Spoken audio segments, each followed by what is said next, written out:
Assalamualaikum warahmatullahi wabarakatuh. Perkenalkan, nama saya Ranti Helin. Di sini saya akan menyampaikan beberapa biografi tentang Bapak Abu Rizal Bakri.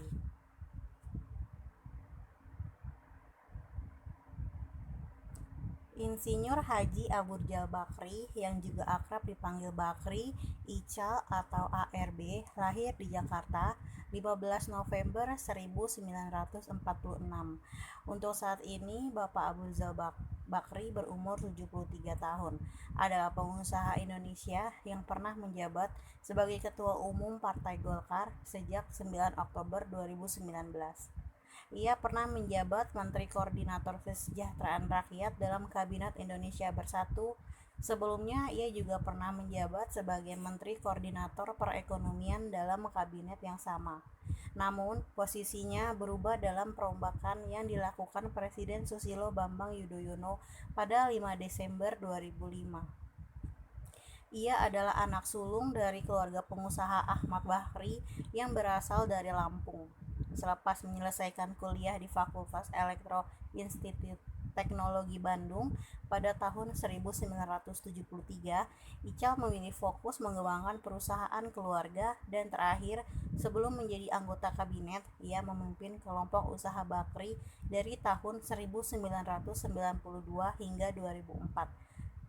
Selama berkecimpung di dunia usaha, Ical juga aktif dalam kepengurusan sejumlah organisasi pengusaha.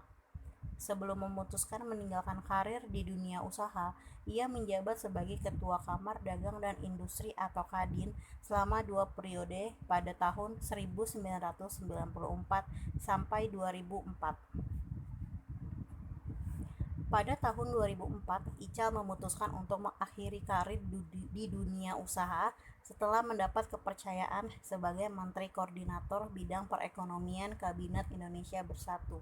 Kemudian, pada tanggal 7 Desember 2005, setelah dilakukannya penyusunan ulang kabinet, ia diangkat sebagai Menteri Koordinator Bidang Kesejahteraan Rakyat dan setelah terpilih sebagai Ketua Umum Partai Golkar pada tahun 2009, waktu dan energinya tercurahkan untuk mengurus partai.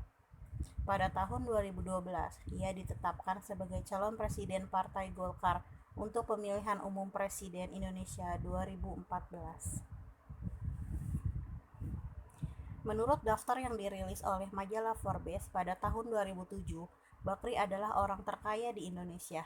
Bahkan menurut majalah Global Asia pada tahun 2008, Bakri adalah orang terkaya di Asia Tenggara. Namun, krisis keuangan global pada tahun 2008 segera menjatuhkan peringkat Ical.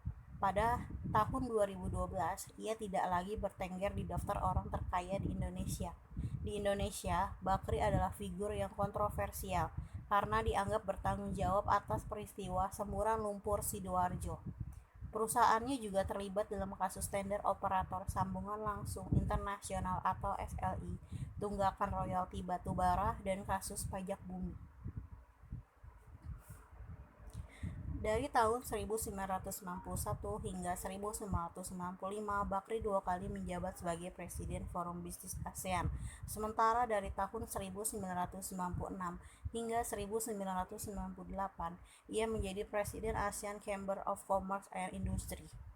Bahkan, Bakri juga 2 kali menjabat sebagai anggota Majelis Permusyawaratan Rakyat atau MPR untuk periode 1988 sampai 1993 dan 1993 sampai 1998.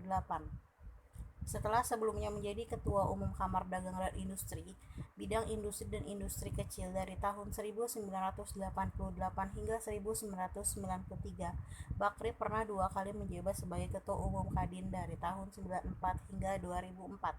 Selama menjabat sebagai Ketua Kadin, ia berhasil menyelesaikan kasus penyelundupan gula, kayu, dan beras.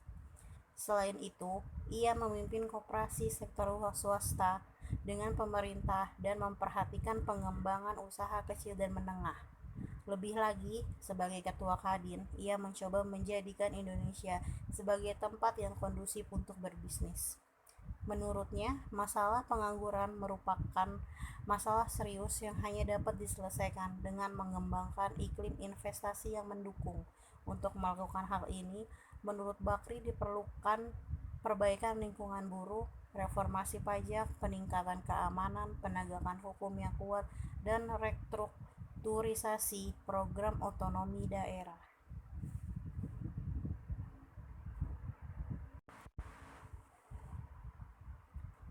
Menteri Perekonomian, pada tahun 2004, Bakri berhenti dari PT Bakri dan Brothers Tbk sebelum akhirnya ditunjukkan sebagai Menteri Koordinator Bidang Perekonomian Republik Indonesia. Penunjuknya oleh Presiden Susilo Bambang Yudhoyono. Pada awalnya sempat menimbulkan kegelisahan.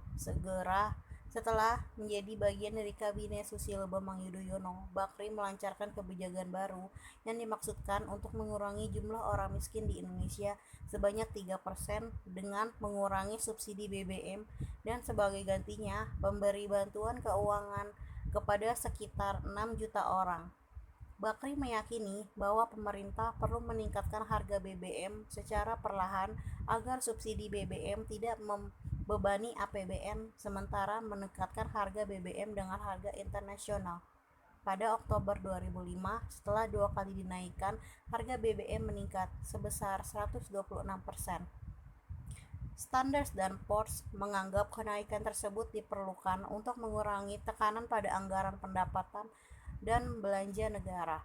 Menurut Kate Lovett dan Concord Consulting, selama menjabat, Bakri mendukung kebijakan-kebijakan pasar bebas dan menentang subsidi BBM. Setelah Presiden Susilo Bambang Yudhoyono menyusun kembali kabinetnya pada tahun 2005, Bakri diangkat menjadi Menteri Koordinator Bidang Kesejahteraan Rakyat Republik Indonesia pada Mei 2008. Bakri menyatakan bahwa pemerintah memberikan bantuan langsung tunai senilai 14,1 triliun rupiah kepada 19 juta keluarga miskin untuk membantu mereka menghadapi kenaikan harga BBM. Ketua Golkar pada tanggal 8 Oktober 2019 dalam Musyawarah Nasional atau Munas ke-8 di Pekanbaru Riau, Bakri terpilih sebagai Ketua Umum Partai Golkar setelah mengalahkan Surya Paloh, Yudi Krisnandi, Hutomo Mandala Putra. Ia berhasil meraih 296 suara atau lebih dari 55%. Sementara Surya Paloh mendapatkan 240 suara dan 2 pesaing lainnya tidak mendapat suara satupun. Bakri menjanjikan bahwa Golkar akan memenangkan pemilihan kepala daerah gubernur, bupati, dan wali kota di seluruh Indonesia, serta memilih kader partai yang terbaik dan terpopuler untuk maju dalam setiap pilkada atau pemilu. Ia juga menyatakan dalam pidato politiknya saat penutupan Munas ke-8 bahwa terdapat 4 program yang akan ia lakukan untuk Golkar, yaitu pertama, konsolidasi, baik vertikal maupun horizontal. Semua kader dan pengurus di pusat dan daerah harus menyatu, disiplin, dan mengikuti garis partai dengan menghormati kesepakatan partai. Kedua, kaderisasi, pemilihan kader terbaik Golkar di seluruh Indonesia pada saat yang sama, pencetakan kader baru melalui kaderisasi. Yang ketiga, melakukan kreativitas dan ketajaman ide, serta gagasan perumusan solusi yang kreatif melalui ide-ide yang cemerlang. Yang keempat, memenangkan pemilu, pemilihan presiden, dan pemilihan kepala daerah. Menurutnya, Golkar harus menguningkan Indonesia. Pertengahan tahun 2010, hasil liputan media mengindikasikan bahwa Abu Rizal Bakri mengincar untuk menjadi kandidat presiden dari Partai Golkar dalam pemilihan umum Presiden Indonesia 2014. Setelah itu, Bakri berulang kali menyatakan keinginannya untuk pencalonan presiden. Media juga melaporkan bahwa Partai Golkar sudah memulai pencarian pasangan Bakri sebagai wakil presiden. Mengenai nama-nama seperti Sri Sultan Hamengkubuwono, Gubernur DKI Indonesia Yogyakarta saat ini, Pramono Anung, Sekretaris Jenderal DPP PDIP, Dahlan Iskan, Menteri Badan Usaha Milik Negara saat ini, dan juga Edi Baskoro Yudhoyono, putra bungsu Presiden Susilo Bambang Yudhoyono. Program yang disusun oleh Abu Rizal Bakri dalam upayanya untuk menjadi presiden, Bakri mengungkapkan agenda proteksionisme dan meyakini bahwa Indonesia perlu menyimpan sumber daya alamnya seperti gas alam untuk memperkuat industri dalam negeri. Dalam wawancaranya dengan Bloomberg, ia menyatakan bahwa saya akan menggunakan gas ini terlebih dahulu dan akan mengekspor sisanya. Bakri juga mengutarakan niatnya untuk melanjutkan program Presiden Susilo Bambang Yudhoyono yang membatasi ekspor mineral mentah untuk mengubah Indonesia dari negara pengekspor bahan baku menjadi produsen bahan industri.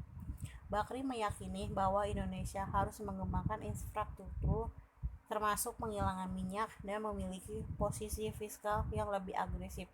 Ia juga menyatakan niatnya untuk membangun desa-desa dan memperbaiki sasaran subsidi bahan bakar dan makanan. Kontroversi. Lumpur panas Sidoarjo mulai menyembur pada tanggal 29 Mei 2006 di Sidoarjo, Jawa Timur. Pada puncaknya, setiap harinya 180.000 meter kubik lumpur panas menyembur, sehingga menenggelamkan desa-desa dan membuat 13.000 keluarga kehilangan rumahnya.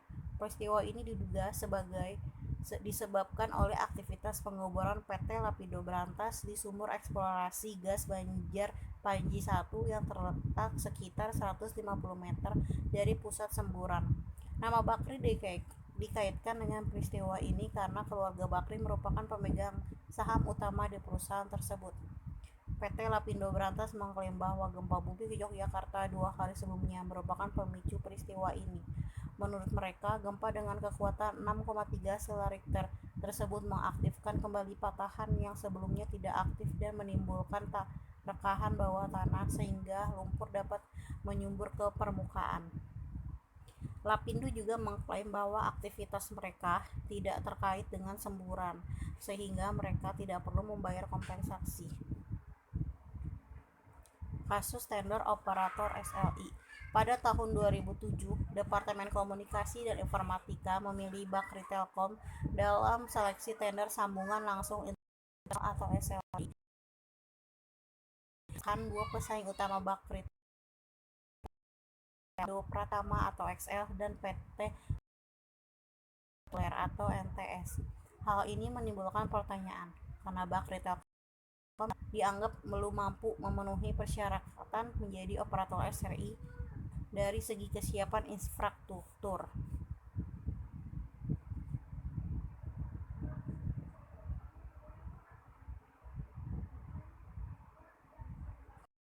Lalu di sini Abu Rizal Bakri mempunyai 3 adik, yaitu Rosmania Odi Bakri menikah dengan Bangun Sarwito Kusmoyono, lalu Indra Usmansyah Bakri menikah dengan Gibi Jorgi, lalu Nirwan Darmawan Bakri menikah dengan Indira. Abu Rizal menikah dengan Tati Murni Triaroniani, 3 anak, yaitu Anindya Novian Bakri menikah dengan Firdani Saugi, Anindya Anestia Bakri menikah dengan Taufan Nugroho, lalu Ninda Ardiansyah Bakri menikah dengan Nia Rabanadi. Organisasi Abu Rizal Bakri. Di sini di 2009 sampai 2014 Abu Rizal Bakri menjabat sebagai Ketua Umum DPP Partai Golkar. Lalu 2004 sampai 2009 anggota Dewan Penasehat DPP Partai Golkar. 2000 sampai 2005 anggota Dewan Pakar ICMI Ikatan Cendekiawan Muslim Indonesia. Lalu 1999 sampai 2004 Ketua Umum Kadin Kamar Dagang dan Industri Indonesia periode 2. 1996 sampai 1998 Presiden ASEAN Chamber of Commerce dan Industri. 1996 sampai 1997 International Counselor Asia Society. 1994 sampai 1999 Ketua Umum Kadin periode 1. Terima kasih atas waktunya. Mohon maaf jika ada kesalahan kata, nama, dan kata-kata yang masih kurang dari presentasi saya. Terima kasih atas waktunya. Assalamualaikum warahmatullahi wabarakatuh.